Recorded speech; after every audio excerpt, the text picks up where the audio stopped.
الحمد لله رب العالمين والصلاة والسلام على رسوله محمد وعلى آله وأصحابه أجمعين أما بعد قال الله تعالى أعوذ بالله من الشيطان الرجيم بسم الله الرحمن الرحيم ومن الليل فتهجد به نافلة لك وقال قم الليل إلا قليلا وقال أمن هو قانت آناء الليل ساجدا وقائما يحذر الآخرة ويرجو رحمة ربه وقال والذين يبيتون لربهم سجدا وقياما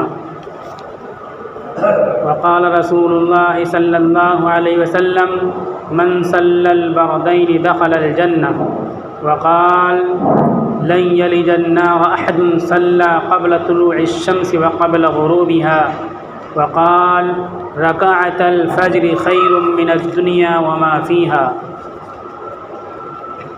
وقال تعالى إن قرآن الفجر كان مشهودا صدق الله العظيم وصدق رسوله النبي الكريم اما بعد ایک مرتبہ درود شریف پڑھ لیں اللہم صلی علی محمد النبی الامی وعلی آلہ وسلم تسلیما۔ گزشتہ جمعے کو اور گزشتہ جمعے کے خطبے میں مسجدوں سے رشتہ مضبوط کرنے کے سلسلے میں باتیں چل رہی تھیں، جس میں 8 باتیں ہو گئی تھیں، 2 باتیں بچی تھیں۔ وہ 8 باتیں بھی ایک مرتبہ سن لیں تاکہ اس طرح ہمارا رشتہ مسجدوں سے زیادہ مضبوط ہو۔ مسجدوں سے رشتہ مضبوط کرنے کے لیے پہلی چیز یہ ہے کہ مسجدوں کی تعمیر کی جائے، مسجدیں بنائی جائیں۔ دوسری چیز ہے کہ مسجدوں کی نگرانی، رکھوالی اور حفاظت کی جائے۔ تیسری چیز یہ مسجدوں کو آباد کیا جائے، اس کی آبادی کی مختلف صورتیں ہیں، نماز ہے، ذکر تلاوت ہے، تعلیم کے حلقے ہیں اور رفاہی سوشل ورک بھی ہے، جس میں میڈیکل کیمپ اور میڈیکل ریلیف کا بھی میں نے تذکرہ کیا تھا، اور دوسرے ایکسرسائز وغیرہ۔ مسجدوں سے محبت کی جائے، صفائی کا اہتمام کیا جائے، بدبو سے مسجدوں کو بچایا جائے، کوئی بدبو ہو جائے اس کو دور کیا جائے، مسجدوں میں خوشبو کا انتظام کیا جائے۔ نمبر 8 پہ روشنی کا، ضرورت کی مقدار میں روشنی کا انتظام کیا جائے۔ 9 اور 10 باقی بچا تھا۔ 9 نمبر یہ میں ہے کہ مسجدوں میں دور سے آیا جائے۔ دور سے آنے کا مطلب یہ کہ جو لوگ دور رہتے ہیں اور وہ صحیح اور اچھی پوزیشن میں دنیاوی لحاظ سے اچھی جگہ پر وہاں ہیں، دنیاوی لحاظ، دینی لحاظ سے نہیں، دنیاوی لحاظ سے، خاص طور پر کاروباری لحاظ سے دور رہتے ہیں اور اچھی دکانیں ان کی چلتی ہیں، ان اچھے جگہوں سے چل کر کے مسجد میں آئیں، دور مسجد میں آئیں۔ قریب میں کوئی مسجد تو وہاں جائیں گے، وہاں ان کا حق ہے، لیکن قریب میں مسجد نہیں، مسجد دور ہے، تو ان اچھی جگہوں سے، کاروباری اچھی جگہوں سے چل کر کے مسجد میں آئیں۔ یہ بھی مسجد سے محبت کی دلیل ہے اور مسجد سے محبت کا ذریعہ ہے۔ اس سلسلے میں ابو سلمہ کی روایت لوگ پڑھتے ہیں کہ بنو سلمہ جو تھے، انہوں نے جب مسجد کی فضیلت سنی اور مسجد نبوی کی فضیلت ہے بھی سمجھی، تو ان لوگوں نے یہ سوچا کہ اپنی دکان، اپنا کاروبار، محلہ چھوڑ کر کے مسجد نبوی کے پاس میں مکان، زمین خرید لیں اور وہاں مکان بنائیں، وہاں رہیں۔ تو رسول اللہ صلی اللہ علیہ وسلم نے ان کو منع فرمایا اور یہ فرمایا کہ تمہارے ہر ایک قدم پر ایک نیکی لکھی جائے گی۔ صحابہ کرام اس حدیث کو سننے کے بعد چھوٹے چھوٹے قدم رکھتے تھے تاکہ زیادہ سے زیادہ نیکیاں ملیں۔ اتنی ہی باتیں ہمارے کانوں میں آتی ہیں، ہم اسی چیز کو سنتے اور بتاتے ہیں لوگوں کو۔ صرف اتنی ہی بات نہیں ہے، یہاں یہ بات یہ تھی کہ بنو سلمہ جہاں تھے وہاں گزرگاہ تھا، آنے جانے کا راستہ تھا، وہاں کی دکانیں اچھی چلتی تھیں، کاروبار اچھے چلتے تھے وہاں۔ اگر وہاں سے ہٹ جاتے تو بدین، فاسق، دین دشمن، اللہ کے باغی اس جگہ قابض ہو جاتے اور ان کی معیشت اور ان کی چیزیں مضبوط ہوتی اور مسلمانوں کے لیے روزگار کا جو سسٹم تھا، ایک مارکیٹ تھی، ایک بازار تھا، وہ کمزور پڑ جاتا۔ تو مسلمانوں اور اہل اسلام کی اکانومی کو، معاش کو مضبوطی فراہم کرنے کے لیے یہ حکم دیا گیا کہ ایسی جگہ تم ہو جہاں تمہاری روزگار جائز طریقے سے طاقتور اور مضبوط ہو رہی ہو، اس روزگار اور کمائی کے ذریعے سے غریب و ضرورت مندوں کی تم مدد کر سکتے ہو، دین کی مدد کر سکتے ہو، تو خبردار اس جگہ کو مت چھوڑو۔ بخاری کی حدیث ہے لا تدع متجرک، جس جگہ تم کاروبار کرتے اس جگہ تم جمے رہو، وہیں کاروبار کرتے رہو۔ دوسری جگہ پہنچو گے ہو سکتا ہے تمہارا کاروبار نہ چل سکے، تم بے روزگار ہو جاؤ، پھر حالات کا شکار ہو جاؤ۔ ابھی تم خود اپنی روزگار چلاتے ہو، بال بچوں کو پالتے ہو، اور ملت کا، غریبوں کا، مستحقین زکوٰۃ کا، دوسرے حاجت مندوں کی تم مدد کرتے ہو۔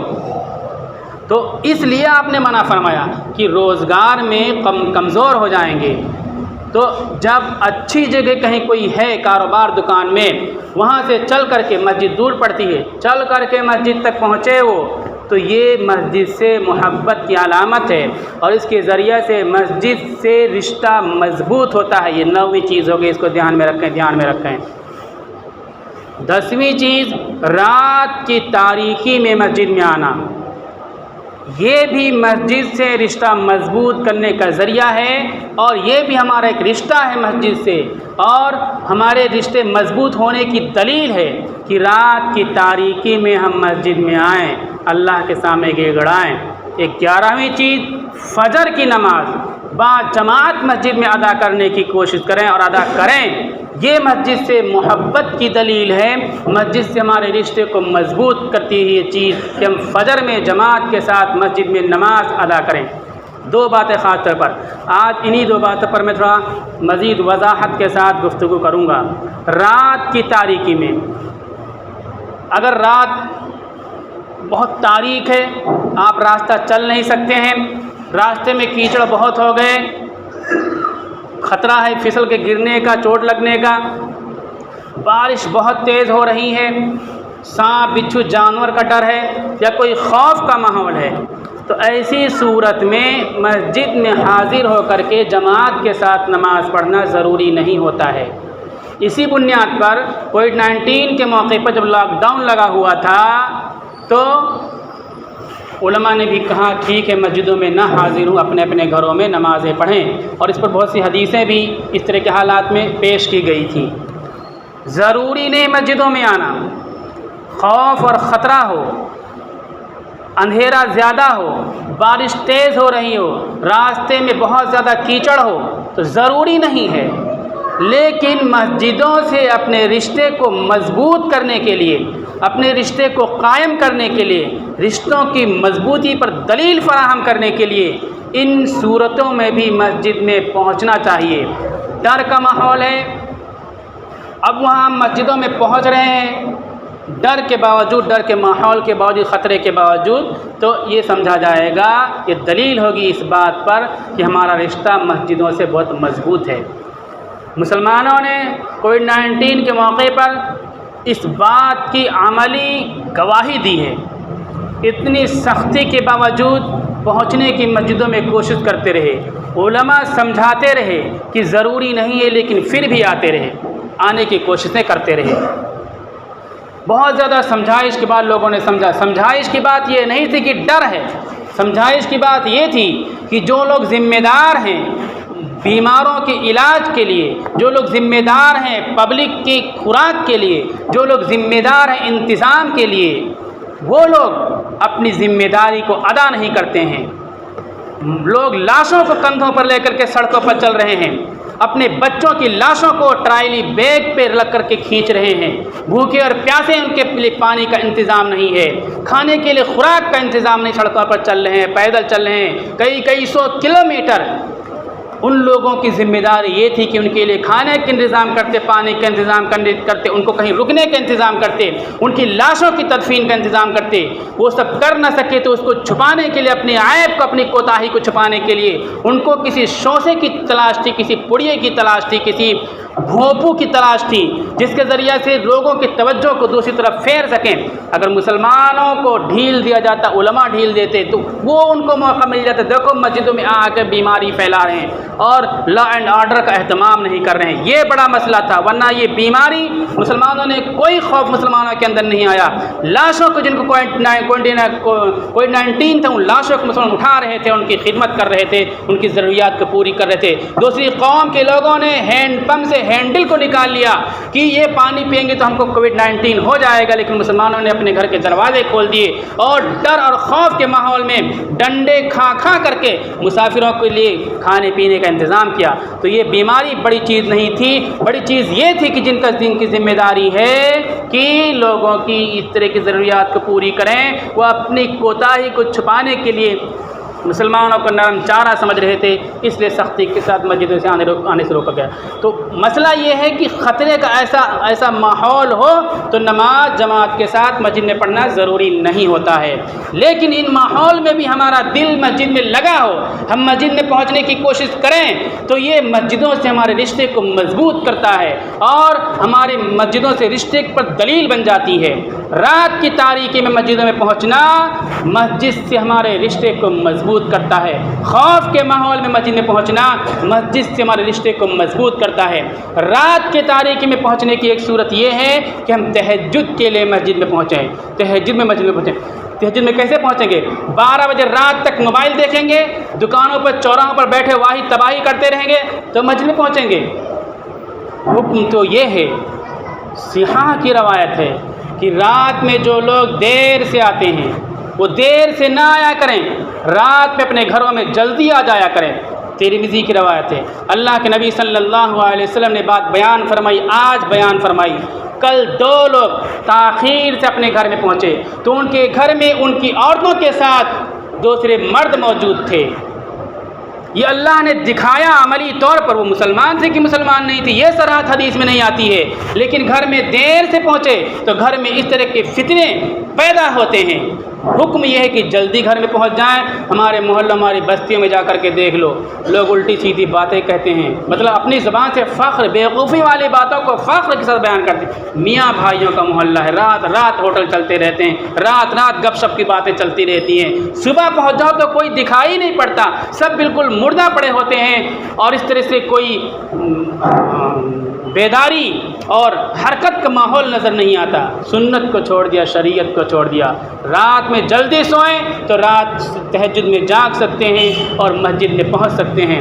پھر تہجد کی فضیلتوں پر حدیثیں میں لکھ کر کے لایا تھا کہ کتنی آیتیں اور حدیثیں لکھ کر کے لایا تھا کہ کیا فضیلتیں ہیں، کیا برکتیں ہیں۔ ہم پہلی چیز مسجد سے رات کا رشتہ مضبوط کرنے کے لیے تہجد کا اہتمام کریں اور مسجدوں میں پہنچا کریں۔ وَمِنَ اللَّيْلِ فَتَهَجَّدْ بِهِ نَافِلَةً لَكَ، رسول اللہ صلی اللہ علیہ وسلم کو اللہ تعالیٰ حکم دیتے ہیں اور آپ کے واسطے سے پوری امت کو یہ حکم ہے کہ رات کے ایک حصے میں تہجد پڑھا کریں، جاگا کریں، یہ نفلی ہو، نفل ہوگی، آپ کے لیے انعام ہوگا۔ دوسری فرمایا قُمِ اللَّيْلَ إِلَّا قَلِيلًا، رات میں آپ بیدار ہو کر کے عبادتیں کیا کریں مگر تھوڑی سی مدت آرام، تھوڑے سے وقت کے لیے آرام بھی کر لیا کریں۔ رات میں جاگنے کی فضیلت اور انعام کے تعلق سے اللہ تعالیٰ اعلان کرتے ہیں، امن هو قانت آناء الليل ساجدا وقائما يحذر الآخرة ويرجو رحمت ربه، وہ شخص جو رات میں کھڑا ہوتا ہے، سجدے کی حالت میں ہوتا ہے، قیام کی حالت میں ہوتا ہے اور آخرت کے عذاب سے ڈرتا ہے اور اللہ کی رحمت سے امید لگاتا ہے، اس کے برابر وہ کافر بددین ہو سکتا ہے، وہ جاہل اس کے برابر ہو سکتا ہے؟ سوال کر کے اللہ تعالیٰ بتلاتے ہیں کہ بددین کے مقابلے میں یہ رات میں جاگنے والا بہت اعلیٰ و عرفہ مقام کا حامل ہوتا ہے، اللہ کے نزدیک بہت مقرب ہوتا ہے۔ دوسری جگہ جو عباد الرحمن، اللہ کے اچھے بندوں کی صفات اللہ تعالیٰ نے بیان فرمائی ہے کہ یہ اللہ کے مقبول اور محبوب بندے ہیں۔ ہم آپ سوچتے ہیں ہم کس طرح محبوب بن جائیں، ولی بن جائیں، اللہ کے مقرب بندے بن جائیں؟ اللہ تعالیٰ اعلان کرتے ہیں، وہ صفات کو بیان کرتے ہیں کہ جو صفت جن افراد کے اندر یہ صفات ہوں گی وہ اللہ کے محبوب بندے ہوں گے۔ محبوب بندوں کی جو صفات ہیں ان صفات میں ایک بات اللہ تعالیٰ نے فرمایا والذین یبیتون لربہم سجدا وقیاما، اور وہ لوگ اللہ کے محبوب و مقبول بندے ہیں جو رات کو گزارتے ہیں سجدے اور قیام کی حالت میں۔ تو رات کی تاریکی میں مسجدوں میں پہنچ کر کے سجدے اور قیام کی حالت میں ہم کچھ وقت مسجدوں میں گزارا کریں، اس سے ہمارے رشتے مسجد سے مضبوط ہوں گے۔ کانوا قلیلا من اللیل ما یہجعون وبالاسحار هم یستغفرون، جنت میں بہت سے انعامات دیے جائیں گے، نوازشوں کی بارش ہوگی، ان سے کہا جائے گا یہ انعامات، یہ نوازشوں کی بارش تمہارے لیے اس لیے ہے کہ تم لوگ کیا تھے کہ رات میں بہت زیادہ نہیں سوتے تھے، جاگا کرتے تھے، رات میں اٹھ کر کے عبادتیں کیا کرتے تھے۔ وبالاسحار هم یستغفرون، اور سحر کے وقت یہ لوگ استغفار کیا کرتے تھے، اللہ سے مغفرت طلب کیا کرتے تھے، توبہ تلہ کیا کرتے تھے۔ رات میں جاگتے تھے اور صبح سحر کے وقت استغفار کرتے تھے، ان کے لیے انعامات کی بارش ہوگی۔ اس سے پہلی آیت میں انعامات کا تذکرہ ہے، میں نے ان سب کو چھوڑ دیا۔ والمستغفرین بالاسحار، دوسری آیت میں فرمایا کہ انعامات کی بارش، اللہ کی نوازشیں، اللہ کی رضا ان لوگوں کو ملے گی جو سحر میں صبح کے وقت یعنی فجر سے پہلے جو وقت سحری کھانے کا ہوتا ہے وہ اس وقت اللہ سے استغفار کیا کرتے ہیں ان لوگوں کے لیے۔ اب جاگیں گے تبھی تو استغفار کریں گے، اور اگر مسجد میں پہنچ جائیں تو اور سکون مل جائے گا۔ نفلی نمازیں پڑھنے کا حکم گھر کے اندر ہے، گھر میں بچے ہیں کوئی ہے سب اس طرح سے شور شرغف ہوتا ہے، اب اس طرح بڑے بڑے مکانات ہمارے نہیں ہیں، چھوٹے چھوٹے مسجد میں سکون رہے گا۔ یہ تو ہو گئی تہجد کے تعلق سے ہمارا رشتہ رات میں مسجد سے مضبوط ہو، رات میں ہم مسجد میں پہنچیں تو رشتہ مضبوط ہوگا، رات میں مسجد میں آنے سے رشتے کی پر دلیل ہوگی کہ اس کا رشتہ مسجد سے مضبوط ہے۔ اب فجر کی بات آ گئی، فجر کے سلسلے میں ہم فجر میں جماعت کے ساتھ پہنچیں تو بھی رشتہ مضبوط ہمارا ہوگا۔ رسول اللہ صلی اللہ علیہ وسلم فرمایا من صلی البردین دخل الجنہ، بخاری حدیث نمبر 474، کہ جس نے 2 نمازیں پڑھ لی ٹھنڈک کی وہ جنت میں داخل ہو جائے گا، ایک عشاء ایک فجر۔ دوسری جگہ فرمایا لن یلج النار احد صلی قبل طلوع الشمس وقبل غروبها، وہ شخص دوزخ میں ہرگز نہیں داخل ہوگا جس نے سورج طلوع ہونے سے پہلے والی نماز یعنی فجر پڑھ لی اور سورج غروب ہونے سے پہلے والی نماز یعنی عصر کی نماز پڑھ لی۔ عصر کی نماز مصروفیت کا وقت ہوتا ہے اور فجر سونے کا وقت ہوتا ہے۔ ان دونوں نمازوں کا جماعت کے ساتھ جتنے اہتمام کیا، اللہ کے نبی صلی اللہ علیہ وسلم فرماتے ہیں کہ وہ جہنم میں نہیں داخل ہوگا۔ مسلمان کو کیا چاہیے؟ اندھوں کے 2 آنکھیں چاہیے، جنت اور دوزخ سے حفاظت۔ یہ مسلم کی حدیث نمبر 3634۔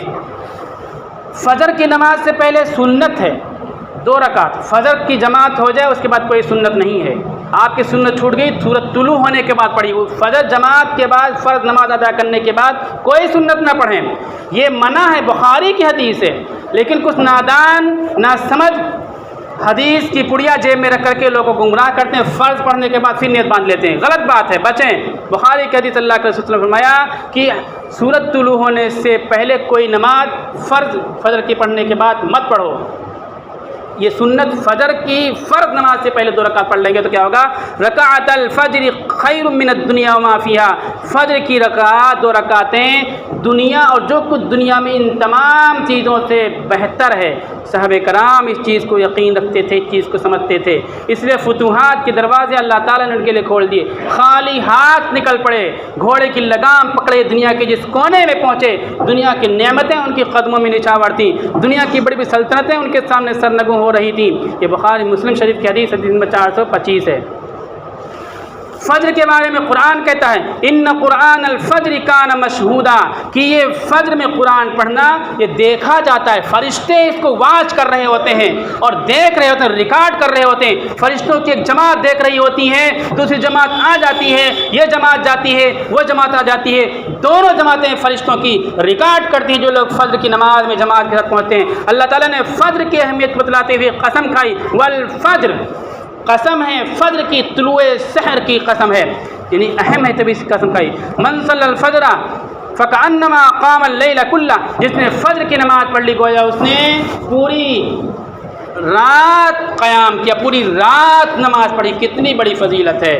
اور رسول اللہ صلی اللہ علیہ وسلم نے فجر میں جاگنے والوں کے لیے فجر کے وقت میں برکت کی دعا کی، بارک اللہ فی بکوری امتی، یا اللہ میری امت کی صبح میں برکت عطا فرما۔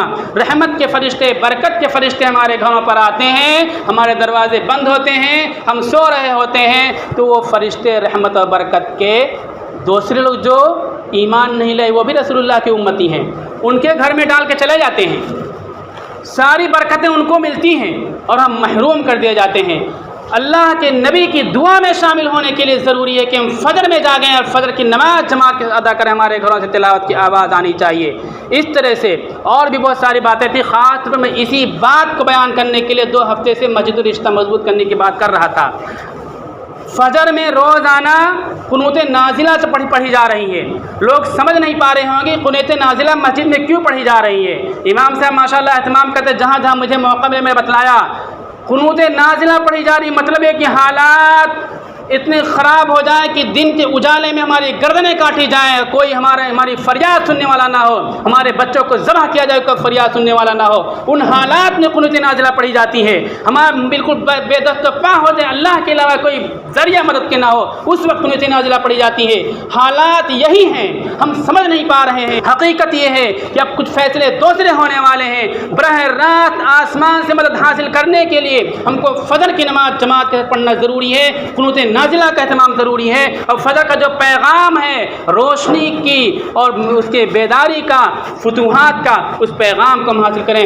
نوجوانوں سے کہتا ہوں پابندی کے فجر میں پہنچیں اور قوم کے حالات، ان کی غم دکھ درد کے بارے میں رائے مشورہ کیا کریں، لوگوں کو بیدار کیا کریں، تاکہ آسمان سے فتوحات کے دروازے کھل جائیں اور جو اندھیرے ہیں وہ چھٹ جائیں۔ اللہ تعالیٰ عمل کی توفیق عطا فرمائے۔